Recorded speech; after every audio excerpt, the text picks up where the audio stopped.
Hi there, everyone. Welcome back to Mindfully Curious. I'm sorry I'm a day late in uploading my video. This week has been crazy with Saraswati Puja and all the preparations. And excuse me for my voice, I do have a sore throat today. Um, but I'd like to dive straight in to the content that I want to bring to you today. So, as you know, in Mindfully Curious, we are always working with how to be better at um, learning, at our performing productivity, to be efficient, to actually be more involved in the process of doing something, but at the same time, keeping the stress levels down and making sure that you finish everything in time, but at the same time, you are not beating yourself up about things you cannot control. So, a lot of this has a lot to do with small things that we can practice every day. And today I'm going to bring to you something that will perhaps make you consider the way you move through your life with respect to the planning process. So, most of us have our planners and our journals, and we are always like planning our days ahead, right? So, there's nothing wrong with it. It's just that the way we plan in terms of setting tasks and goals is something that is actually what builds more stress. I'll tell you how. So, suppose you have an examination, right? And you have something called the syllabus where you have all these learning goals or topics and tasks which are provided in such a manner that it seems like a hell lot of things to take care of in like a short span of time and to then perform on the basis of that. So, what we tend to do is we tend to try and memorize everything. We try to take in every single detail, thinking that the questions would probably come from any one of them. And while we are learning like this, what we are also doing is we are looking at the goal of getting past the examination. And when we're looking at the goal of the passing the examination, we're looking at answering all the questions, of remembering everything, and then there are a ton of other things which are linked to the experience of the exam or what it is supposed to bring to you, right? So suppose you want the examination, suppose it's an examination that is going to determine your career, or it's going to determine whether or not you're going ahead to the next class, or it is going to be something that helps you in your promotion.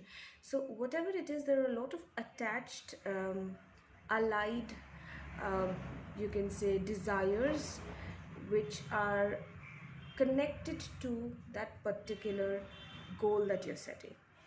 Now, if your goal is also about going up to the exam and studying certain sections or parts and catering to certain tasks to lead up to there, even over there you're always focusing on the exam, and when you're getting to the exam you're focusing on what comes next. So what happens when you're doing that is half your attention is already there. And because our mind is always um, geared to make us make us protective about ourselves. So our mind is like the sentinel, it takes care of keeping you safe.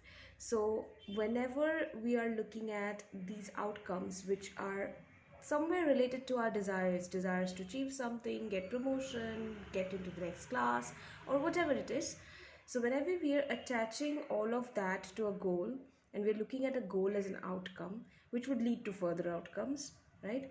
What happens is you're automatically building on that stress, because that desire is what is driving you. It's not your involvement with the task itself. So, what can we do about it, right? This is how we have been wired to operate, where everything is in terms of something that you seek outside. So, for this, there is a technique which I can show you, which would you can add to your day and try it out yourself and see if it works, right? So, instead of setting a goal, when you take out your planner and you plan your day, or you plan your month, or you plan your year, try setting intentions rather than solid goals. So what happens when we set intentions? So if we word our plan in terms of intentions, what we can write is, I intend to do very well in the examination.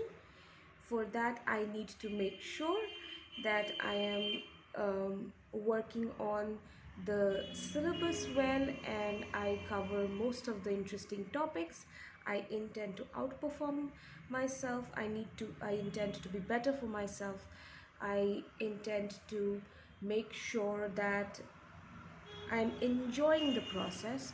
So when you're setting intentions which are linked to the task that is the outcome, what you're doing is you're also intending to be present in the task rather than focus just on the outcome. The moment you do that, what happens is that you automatically feel less stressed because you're more focused on what you have to do right now. And that is what most of us miss out on most of the time. Now, if you add this to your day and if you try this out yourself, you will notice that you're able to move through your day without getting jittery about what's coming next, or are you able to meet that goal, if you're driving to work, are you able to reach in time. You will always find creative ways of making sure that you're catering to your intentions. So over here comes the second part, which is the creative process, the creative problem solving process. So the moment you understand that it's not the end of the world if you're not able to get to an outcome the way you have seen it or visualized it, that there is an intention which is working to creatively facilitate your journey from this place to that place, from your uh, from your beginning point, from your starting point to your destination, then what happens is the path itself becomes more interesting, and you're more present in it because you're more alert. So even if something doesn't work out your way while you're proceeding towards your task, because it inevitably won't, it happens all the time. I mean, how many times do we get out of the house, we want to get somewhere, we want to get there in time, we want to do something or the other, but something or the other keeps coming in between, right? You'll never know what life throws at you. So best thing you can do, the best bet you have, is that you prepare yourself. So when you're preparing yourself, this is one thing that really helps.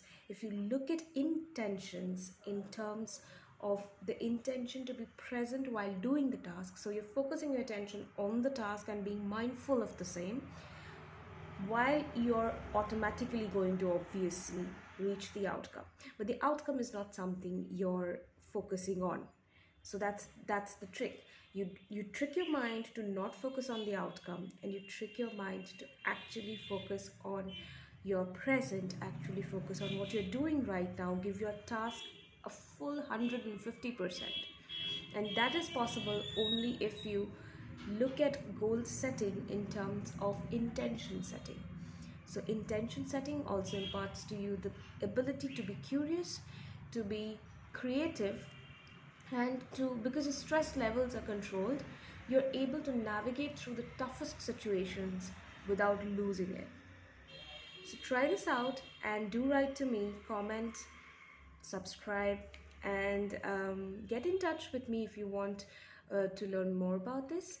And till next week, please stay safe, please have a lot of fun in whatever is it that you're doing, and beat stress. It's really not worth it. So try this out. It will just take a minute or two of your time, if you just rewire yourself to look at goal setting this way. And I look forward to hearing from you. Bye.